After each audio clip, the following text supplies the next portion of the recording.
오늘 여기 있는 본문 말씀 속에 보면은 우리가 너무도 잘 아는 불순종의 그 하나의 대표적인 사건이 12명의 정탐꾼 사건입니다. 민수기는 20세 이상 이스라엘 백성들을 그 수를 세게 되는 데부터 이름이 붙여져서 민수기라고 이렇게 표현을 합니다. 백성들의 수를 센다 이런 뜻이겠죠. 첫 번째로 20명의 수를 세워서 이제 오늘 이 본문을 통하여 가나안 땅에 들어가려고 했지만 이스라엘 백성들의 믿음 없는 영고로 이들이 모두 다 1세대가 광야에서 다 죽게 됩니다. 그리고 민수기서 26장을 통해서 다시 20세 이상의 백성들을 수를 세고 그들을 앞장 세워서 가나안에 들어가게 됩니다. 그렇게 해서 결국 하나님이 주시는 그 약속을 누리게 되는 것입니다. 처음이나 두 번째나 환경이 바뀐 것은 아무것도 없었습니다. 처음이나 두 번째나 똑같이 가나안은 가나안이었고 강대한 힘은 그대로였습니다.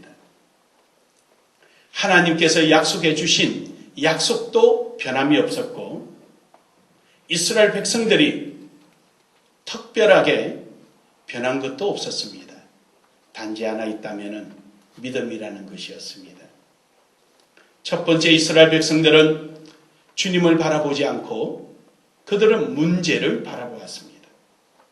하지만 두 번째 이스라엘 백성들은 문제를 바라보지 않고 주님을 바라보았습니다.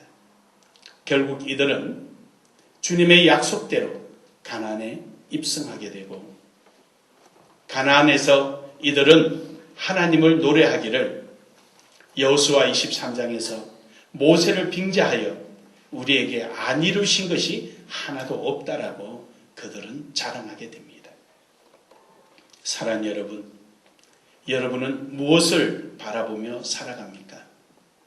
주님만 바라보기를 주의 이름으로 축복합니다. 축복합니다. 해서 오늘 말씀의 제목을 눈을 들어 주를 보자라는 제목으로 함께 은혜 나누기를 원합니다. 주님을 바라볼 때 우리는 어떤 마음으로 바라봐야 되느냐? 기대감으로 바라봐야 합니다. 기대감이 없으면 안 됩니다. 기대감으로 바라봐야 합니다. 어릴 때 제 선친이 넥타이를 메고 정장을 하시고 그 봉투에 글을 쓰시면은 초등학교 들어가기 전인데도 천자문을 제가 띈 것이 아니라 아는 글자가 있어요. 향전을 쓰면은 그날은 일찍 자는 날이에요. 기대감이 전혀 없습니다. 왜냐? 그것은 상가에 가기 위한 부조돈이에요. 그런데 표시에 축자가 나왔다. 그거는 앉아서 기다려야 됩니다. 왜냐고 하니 답례품이 쇼빵, 그때는 쇼빵이라고 그랬어요. 요즘은 카스테라라고 하지만 그때는 쇼빵이에요. 그 쇼빵을 타가지고 오시는 날이니까. 그래서 아버님 오실 때가 계속 기다립니다. 아버님이 저 멀리서 보이면은 손부터 봅니다. 분명히 그 안에 쇼빵이 있으니까. 그때는 답례품이 주로 쇼빵이었습니다. 그래서 그걸 자를 때 어떻게 하든지 밑에 종이랑 함께 잘라지기를 기다립니다. 빵을 구울 때 밑에 이래 종이를 깔잖아요. 그 종이를 스푼으로 긁으면 그것도 꽤 양이 됩니다. 그래도 어떻게 한번 하려고. 그러고 나서 그 종이는 먹고 남은 빵을 딱 해서 쌓아놓습니다. 쌓아놓고 종이로 쌓아놓으면 밖에 나가면 애들하고 구슬하고 바꿔치기도 할 수 있고 딱지랑 바꿔치기 할 수 있는 겁니다. 그러니까 이 쇼빵은 나에게는 여러 가지 의미를 부여합니다. 한두 가지의 기대감이 아닙니다. 그것이 해결돼야 그 다음 단계가 진행되기 때문입니다. 여러분, 오늘 본문 말씀을 보면은 27절에 보면은 12명의 정탐꾼이 갔는데 10명과 2명의 정탐꾼의 보고가 다릅니다. 하지만 그들이 보고 온 것은 똑같습니다. 26절에 보면은 바람광야의 가데스에 이르러 모세와 아론과 이스라엘 자손의 온 회중에게 나와 그들에게 보고하고 그 땅의 과일을 보이고 27절에 보면은 모세에게 말하여 이르되 당신이 우리에게 보낸 땅의 간접 과연 10명의 정탐꾼이 보고를 하는데 그들이 본 것은 과연 하나님이 말씀하신 대로 정말로 젖과 꿀이 흐르는 땅이 되이다. 보소서 여기 과정 과일을 보소서 얼마나 크고 얼마나 먹음직스럽습니까? 약속대로 그들은 보았습니다. 약속대로 하나님께서 주신 그 가나안 땅이 어떻다는 것을 충분히 보았습니다. 하지만 이들은 그 다음 보고에서 달라집니다. 느낌이 달라집니다. 정복할 수 없는 땅이다라고 말합니다. 가면 우리가 죽는다라고 말합니다. 우리는 그들에 비해서 메뚜기요. 그들도 우리를 그렇게 생각할 것이라고 지레짐작합니다. 이유는 무엇입니까? 그들 속에 하나님의 약속에 대한 기대감이 없었습니다. 여러분은 어떻게 생각하십니까? 사람이 말이죠. 어떤 어려운 문제가 내게 딱 닥칠 때 그 문제를 분석합니다. 내가 가지고 있는 지식을 통해서 말이죠. 경험상 이거는 되겠다 안 되겠다. 또 지식적으로 볼 때 이거는 인간의 힘으로 불가능한 것이야 가능한 것이야. 이런 나름대로 결론을 내리게 됩니다. 그런데 그 결론의 기준이 어디에 있느냐? 자기 지식에 있는 거예요. 자기 힘의 기준이 할 수 있을까 없을까? 믿는 사람도 마찬가지예요. 예수를 믿고 있는 사람도 거의 비슷합니다. 근데 믿지 않는 자와 차이점이 있다면 이거는 사람의 힘으로 안 돼. 어떤 힘을 가져와도 안 돼. 이것은 오직 하나님만 하실 수 있어. 여기까지 발전한다는 거예요. 근데 사람이 할 수 있고 어떤 힘으로 그것을 이겨낼 수 있다면 이것만 있으면 되는데 저 힘만 있으면 되는데 이만큼만 있으면 저거 해결하는데 여전히 자기의 지식에 머물러 있다는 겁니다. 그러나 여기 갈렙과 여호수아라는 두 사람은 그러지를 않았습니다. 기준이 자기의 경험이나 지식에 의존하지 아니하고 할 수 있든 없든 상관없이 하나님의 약속에 의존하고 있는 것입니다. 그는 하나님께서 주신다라고 했던 그 가나안 땅, 젖과 꿀이 흐르는 땅, 그곳에 들어가면 내가 어떻게 살아야지, 어떻게 지내야지, 하나님 앞에 어떠한 모습으로 살아야지 온통 기대감으로 차 있었습니다. 지난날에 애굽에 있을 때 먹고 싶은 건 먹지 못하고 쉬고 싶은 건 쉬지 못하고 늘 노예 생활하며 핍박받으며 구속받으며 살았던 우리의 인생이 이제는 가나안 땅에 들어가서 하나님의 은혜 가운데 자유스럽게 모든 것이 풍성하게 이렇게 살아가야 되겠다라고 기대감이 부풀어 있었을 것입니다. 그러기에 여호수아와 갈렙은 보는 순간 저들은 우리의 밥이야. 하나님이 함께 하시면 넘치지 못할 일이 없는 것이야. 이야, 하나님 우리에게 주셨구나. 이제 우리는 들어가기만 하면 되겠구나. 기대감에 설레였던 것입니다. 사랑하는 여러분, 여러분이 어떤 일에 있어서 어떤 문제에 있어서 부딪힐 때 여러분은 무엇이 여러분의 그 문제에 대한 기준이 되고 있습니까? 저는 여러분에게 이렇게 권하고 싶습니다.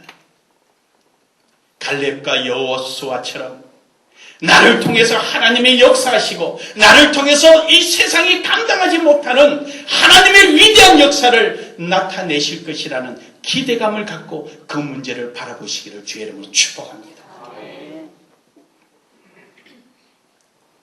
기대감이란 우리 마음을 설레게 하고 조그마한 것에서부터 관심을 갖게 합니다. 사랑하는 여러분, 오늘 여러분과 저는 하나님께 기대감을 갖고 설레이는 마음으로 주님께서 어떻게 역사하시는가를 늘 기다리는 이러한 주님을 바라보는 신앙이 되기를 주의 이름으로 축복합니다. 예루살렘 성전 민문에 앉아있던 안전병이 그는 베드로를 기대감을 갖고 바라보았습니다. 뭔가가 줄까 하고 기대감을 바라보았습니다. 그가 요구하는 것은 아니었지만, 그가 기다렸던 내용은 아니었지만, 그의 기대감보다도 훨씬 크고 상상하지 못할 건강한 두 다리를 주셨습니다. 오늘 여러분, 우리는 기대감을 갖고 주님을 바라보는 이런 신앙이 되기를 주의 이름으로 축복합니다. 축복합니다. 두 번째로는 믿음을 갖고야 합니다. 하나님의 약속에 대한 믿음을 가져야 합니다. 믿음을 가지지 않으면 안 됩니다. 여호수아와 갈렙은 믿음을 가지고 갔습니다. 어떤 모습일까? 가나안 땅이 어떤 모습일까? 과연 하나님께서 젖과 꿀이 허락됐는데 그 모습이 정말일까? 기대감을 갖고 갔더니 보니까 사실 그런 거예요. 너무너무 신이 났습니다. 이야, 이제 저걸 가지게 되었구나라는 확신에 찬 믿음을 가졌습니다. 그래서 그는 오늘 본문 말씀의 30절에 보면은 갈렙이 모세 앞에서 백성을 조용하게 하고 이르되 우리가 곧 올라가서 그 땅을 취하자 능히 이기리라. 할렐루야. 능히 이기리라.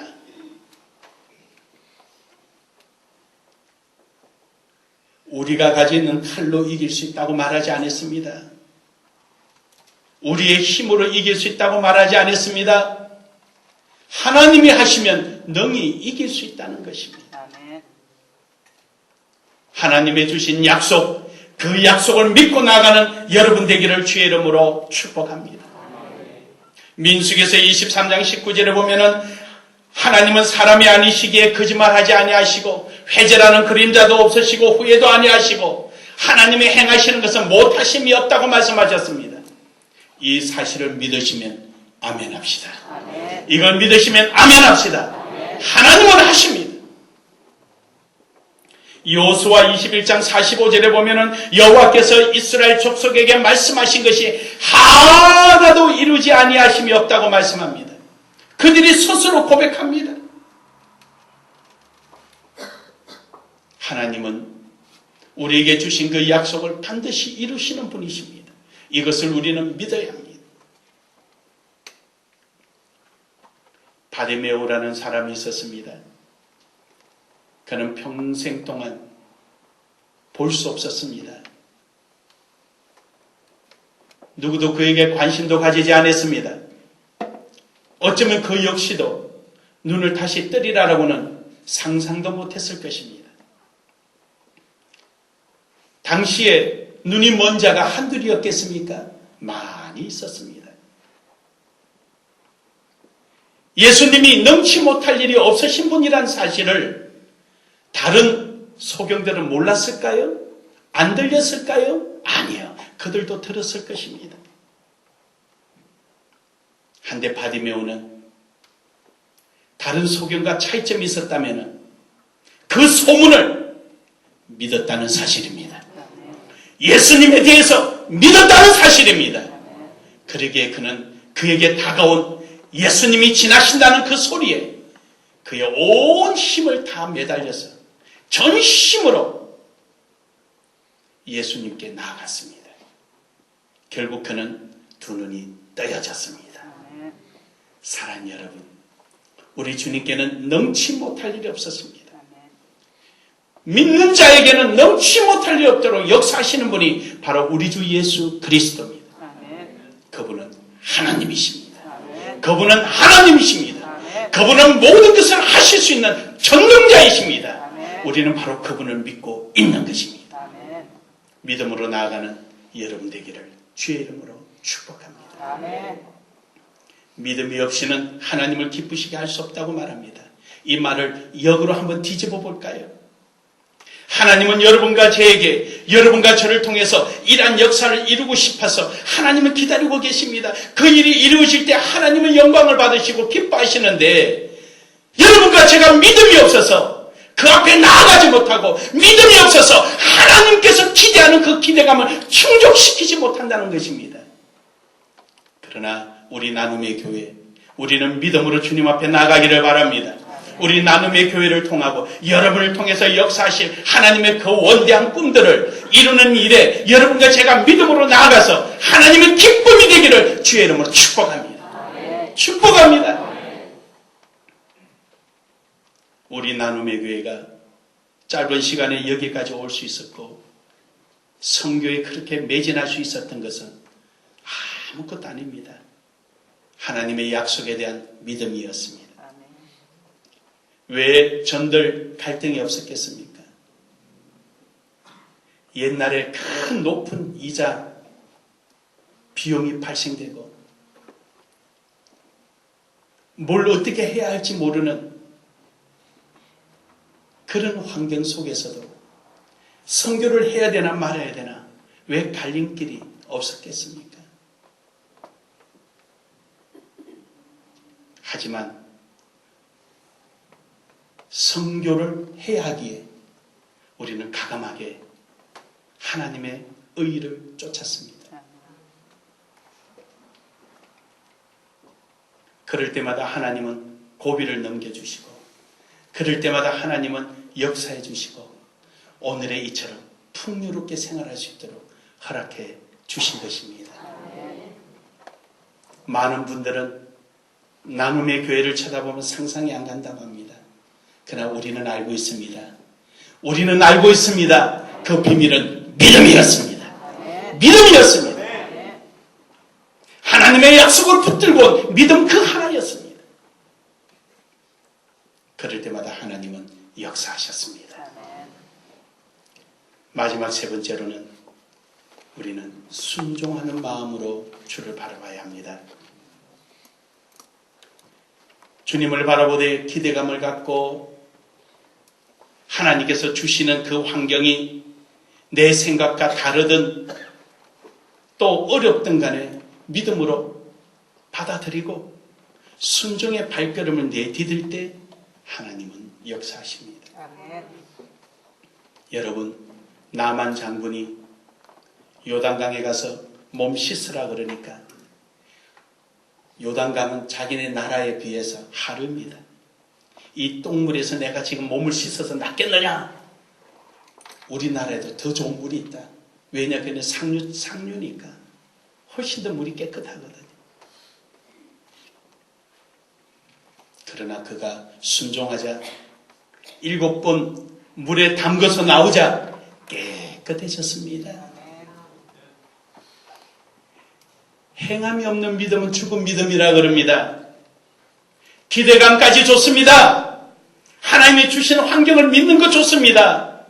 거기서 멈췄으면 믿음으로 끝난 것이지 내가 누리지를 못합니다. 순종할 때 누려지는 것입니다. 부뚜막에 소금도 집어넣을 때 짭니다. 행함이 없는 믿음 후에 끝나고 맙니다. 행함이 없는 믿음 할 걸 아쉬움만 남기는 신앙이 됩니다. 오늘 여러분과 저는 순종하며 나아가기를 주의 이름으로 축원합니다. 이번 우리 10월 1일부터 40일간 도전 40일 기도회를 합니다. 아무리 40일 도전을 한들 뭐합니까? 순종하지 않으면 소용없습니다. 저는 요 며칠째부터 인터넷을 계속 뒤져봅니다. 기독교 용품을 보고 주변에 계신 분에게 자문도 구합니다. 한 200개 40일 도전 완성한 분에게 줄 선물을 찾으려고 말입니다. 왜 아멘 안 하는 거예요? 200분에게 줄 선물을 준비하고 있단 말입니다. 우리는 순종하고 가는 거예요. 순종할 때 내 것이 되는 거예요. 순종하지 않으면 아무 소용이 없어요. 사랑하는 여러분, 순종하지 않으면 내 것이 되지 않습니다. 남이 아무리 하나님의 은혜를 입고 하나님의 기적을 체험했다 한들 그것은 이야기에 지나지 않습니다. 내 것이 되지 못합니다. 남의 역사지 내 역사는 되지 못합니다. 순종하며 나가기를 주의 이름으로 축복합니다. 결론적으로 오늘 여기 있는 말씀 속에 모두가 다 같이 믿는 주님이요, 모두가 다 같이 바라보는 예수 그리스도입니다. 모두가 같이 가서 젖과 꿀이 얼음을 보았고 모두가 같이 가서 풍성함을 보았지만 그렇게 극단적인 결과를 초래하게 됐던 데는 기대감이었고 그 기대감을 믿음으로 성화시키지 못하고 믿음을 순종으로 완성하지 못한 10명의 정탐꾼과 그의 모든 이스라엘 백성들은 그들이 사막을 40년간 유리하다가 죽을 수밖에 없었습니다. 그들의 묘비에 한 글을 쓴다면은 40년간 사막에 유리하다 죽은 자 이럴 것입니다. 하지만 갈렙과 여호수아는 그러지를 않았습니다. 하나님에 대한 약속에 기대감이 있었고 그 기대감을 믿음으로 성화시켰고 믿음을 순종으로 완성해서 그들은 하나님께서 주신 가나안의 젖과 꿀이 흐르는데 주인공이 될 수가 있었습니다. 그들의 묘비를 세운다면 한마디로 하나님의 은혜를 입은 자 이렇게 세워질 것입니다. 사랑하는 여러분, 여러분의 이번 40일 특별 새벽 기도를 통해서 나는 하나님의 은혜를 입은 자, 하나님의 역사를 이루는 하나님의 사람이라고 자부심 있게 큰 소리 칠 수 있는 여러분 모두가 되기를 주의 이름으로 축복합니다. 축복합니다.